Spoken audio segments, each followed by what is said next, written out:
I'm very sorry, but we cannot afford to pay what we owe right now. My husband has gone missing, and I'm still trying to find him. No, you misunderstand us. We are here to help with the investigation. We'd like to ask you some questions about Mr. Nagato's disappearance, if we may. Ah, I see. I thought the debt collectors had come to visit again. I'm sorry you have to see me in this dreadful state. Has some new information come out? Do you know where he's gone? I'm afraid we don't have any new information at the moment. We're still trying to find out as much as we can to inform our search. With this in mind, can we perhaps ask some questions about your family's current situation? For example, Paimon's struggling to understand why a collector would be strapped for Mora. That's a long story. Ever since I've known him, he's been an avid collector of all sorts of things. He'd always get so animated when he was showing them to me. I knew nothing about the items myself, but seeing how enthusiastic and excited they made him, I was happy to believe that they were just extremely important to him. Everything was fine when we first got married, but as time went by, things changed for the worse. Uh-oh, what happened? He lost his sense of restraint. He started buying more and more things, and even resorted to borrowing money just so he could pay for them. Our expenses really spiraled out of control when he started getting interested in weapons. It was awful. There were days when he'd spend hours down at the warehouse, admiring his weapons even as debt collectors were descending upon our house. He wouldn't sell them, wouldn't even touch them. Just sat there staring at them like he was in a trance. I'm happy he has a hobby, and I'm willing to support him, but making ends meet has to come first. I've tried talking to him about it so many times, but he never listens. On the last day that I saw him, I gave him an ultimatum. I said, if he refused to sell his collectibles and pay off his debts, I would divorce him and take the children with me. Whoa! And that led to an argument. Actually, it didn't. Generally, he's a quiet man who likes to go with the flow. On most things, he leaves the decision-making to me. You must understand, I never would have dreamed of threatening him with divorce if the debts hadn't pushed our family to the brink. After I said those words, he froze and was silent for a long time. When he finally spoke, he awkwardly mumbled that he would pick out a few items to sell. His voice was so meek and pitiful that I felt an urge to take everything back. But then what? If I didn't draw the line, what would happen to our family? Had I not indulged his bad habits, we wouldn't have found ourselves in such a predicament. And I also don't know if he had actually come to his senses, or if he was simply angry with me. The next thing I heard was that our warehouse had caught fire, and both he and the buyer had gone missing. I see. I understand. Amin Omiyuya came to purchase a weapon from Mr. Nagato. During the sale, a fire broke out at the warehouse, and both men disappeared. At first, I assumed they must have gotten into an argument over the price. But my husband has never been one to negotiate. He never even haggles when he's out buying groceries, so it's hard to imagine him getting into a fierce argument. Maybe he was feeling the pressure from the debts? I don't know. He just disappeared after the warehouse burned down. Perhaps he's too afraid to come home now that all his collectibles have been lost in the fire, and he's got no way to pay off our debts. Even though I'm still a little mad at him, we're a family, and I want us to face our family's crisis together. As long as he's willing to turn over a new leaf, I know we can work things out. Please don't get upset. There could be more to this situation than meets the eye. If collecting things is a habit that Mr. Nagato had his whole life, it is quite unusual for this habit to change so drastically over a short period. But the information we gathered from the other side suggests Amenoma Yuya is also a mild-mannered man who would not be likely to start an argument. This situation is getting a little confusing. A little confusing? More like completely mystifying. Let's try a change of scenery and see if we can piece together what we've learned. Rest assured, we'll notify you if we find anything. Thank you so much. I just want him to come home.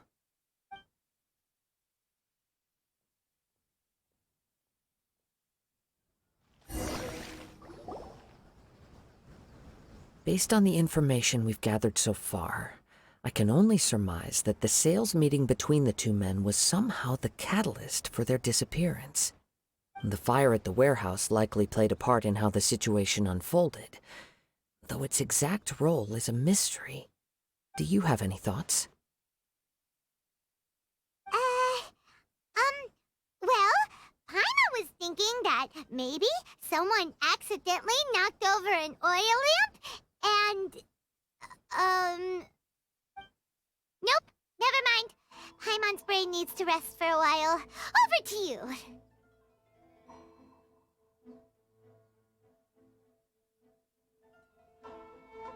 An interesting explanation. I was also considering this possibility.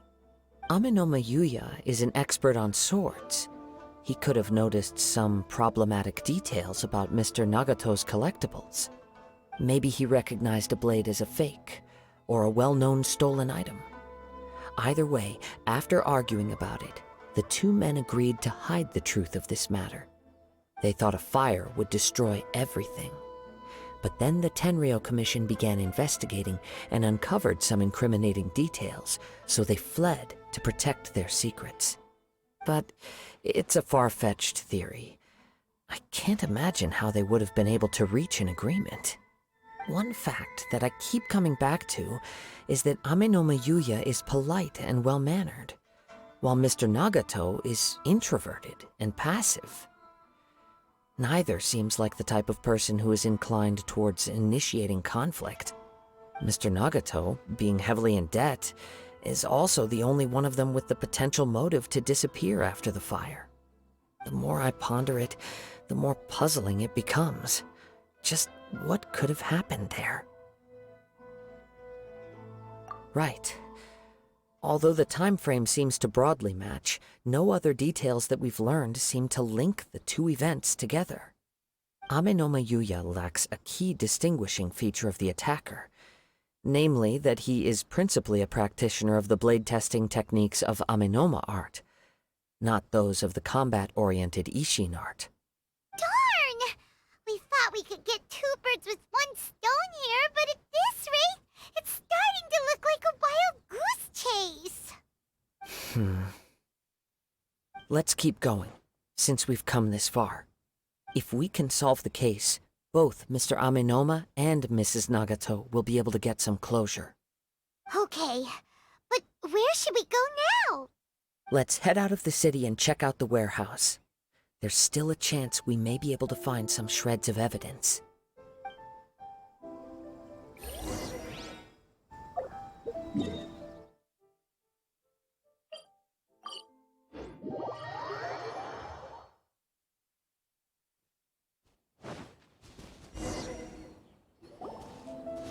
Wait. I hear something ominous in the wind. Oh! This must be another one of those sounds that only you can hear. As sketchy as that whole thing seems, you did put it to good use when we were chasing down that vision thief at Beto's tournament, so... Now I'm picking up a strong scent in addition to the sound. It's right around here somewhere.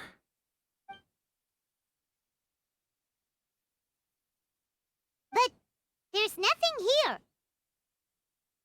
It's gone now, but I can still sense the direction it left in. It felt very much like that ancient presence in Inazuma, the remnants of the Tatarigami. Indeed, But this unexpected spring of inauspicious energy may prove to be of benefit to our investigation.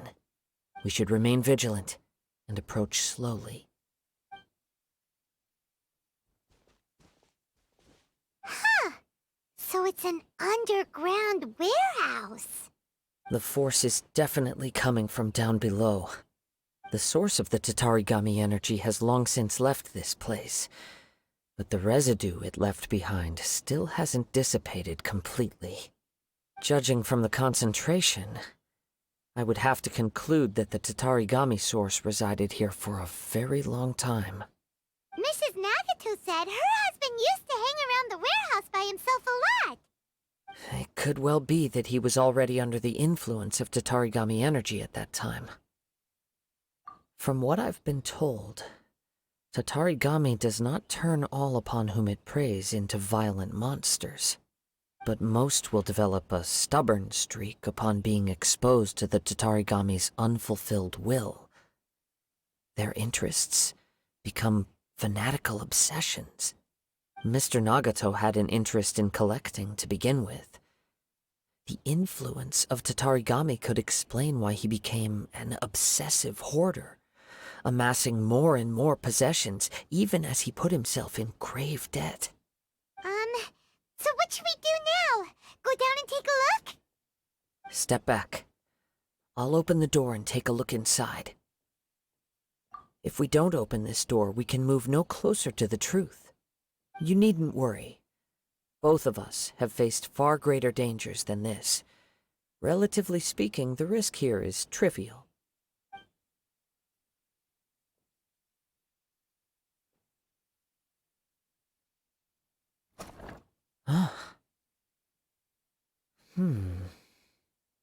What's down there? Everything's buried in debris. I can't see anything.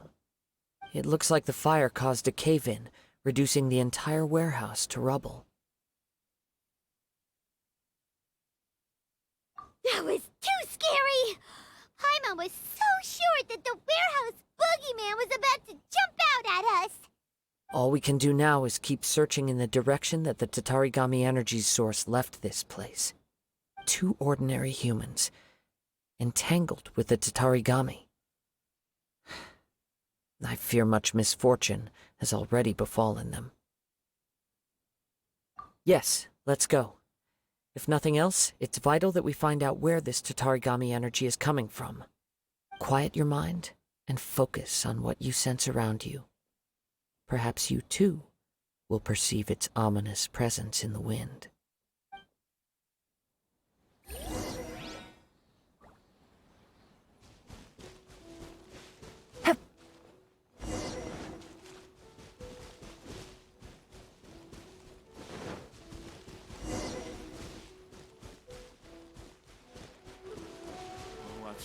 I hope you won't leave again.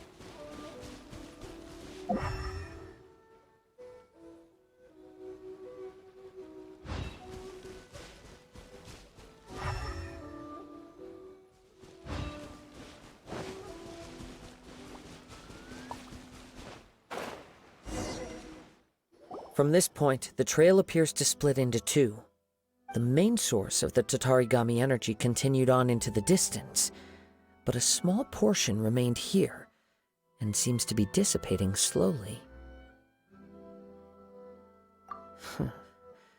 Quite possibly. Let's search the area.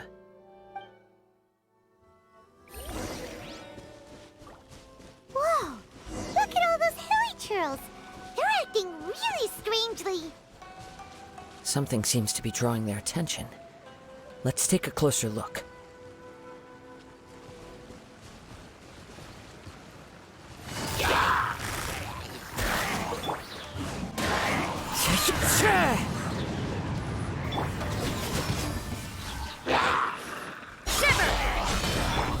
Game's up. Fun's over.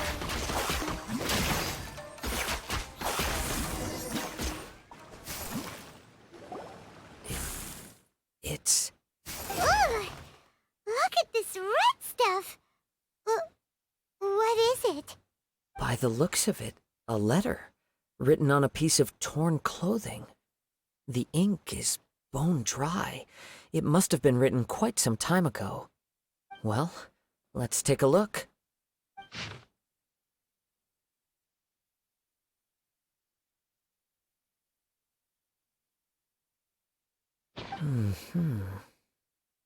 According to this letter, a conflict arose because Amenoma Yuya wanted to seize a blade belonging to Mr. Nagato.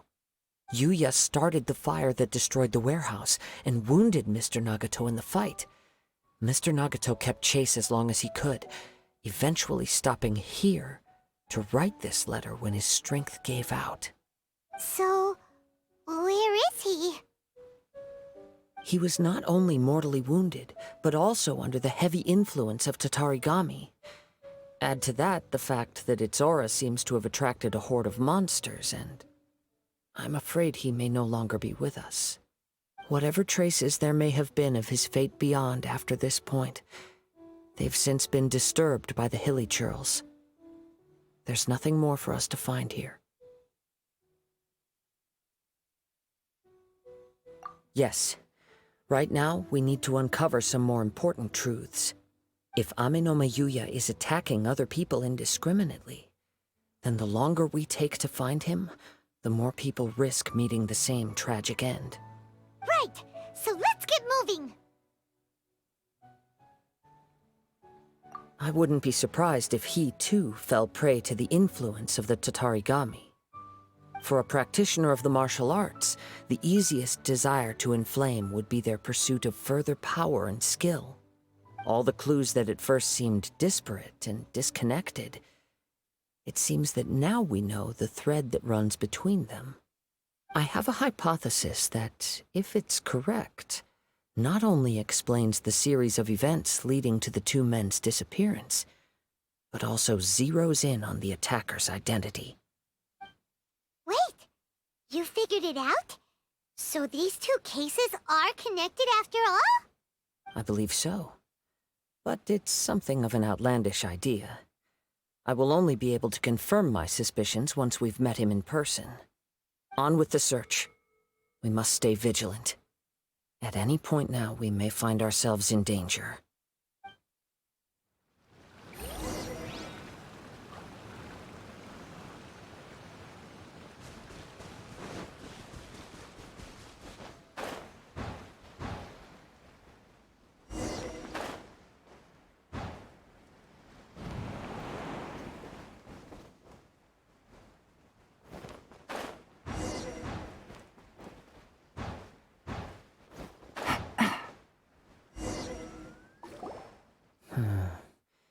He seems to have stayed here for a long time. Why here? Is there anything special about this place? I'm not sure. But on closer examination, I sense that the aura may have lingered here at several different points in time. Show yourself! It's no use hiding anymore.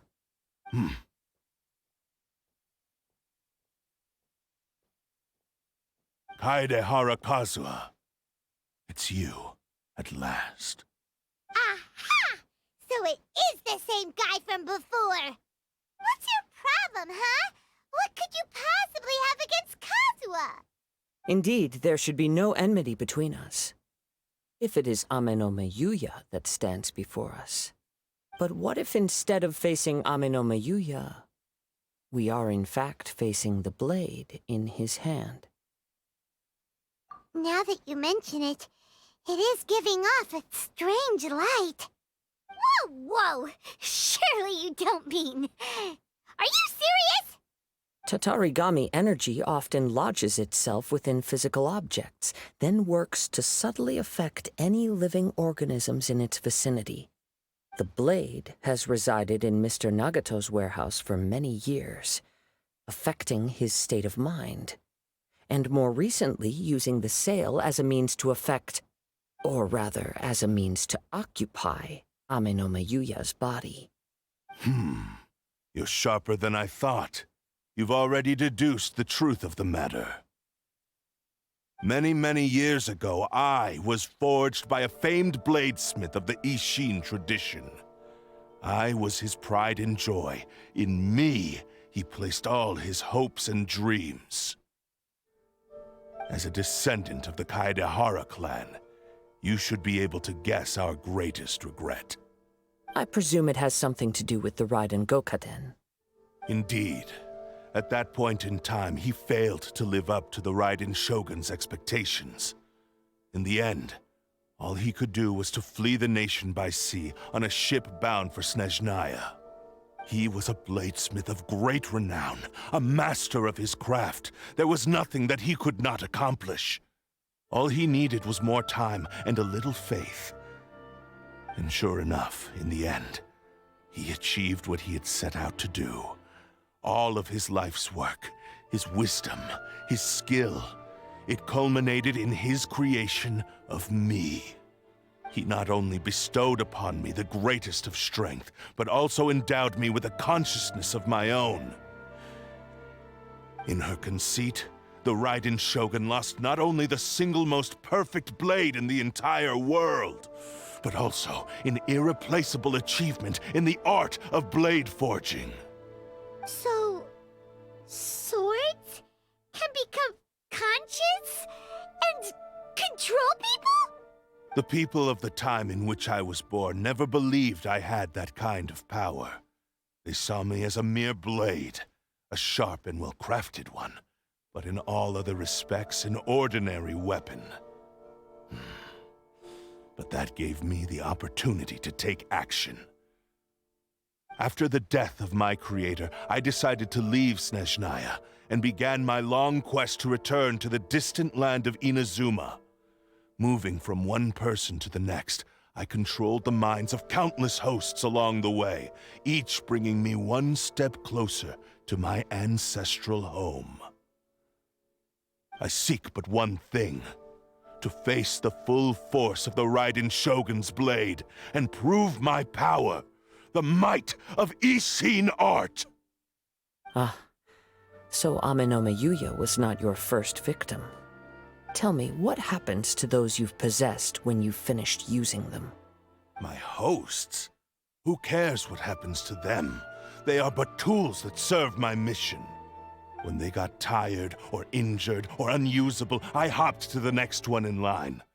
All I needed them for was to take me back to Inazuma. You're awful!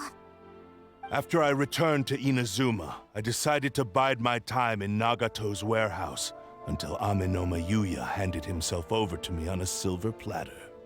At long last, I'm approaching my journey's destination. By Amenoma Yuya's body, I have found you, and by your hand, I shall defeat the Raiden Shogun! Kaedehara Kazuha, you stood against the Raiden Shogun's Muso no Hitotachi. There can be no other to serve as my host for what is to come. Now, give your body over to me!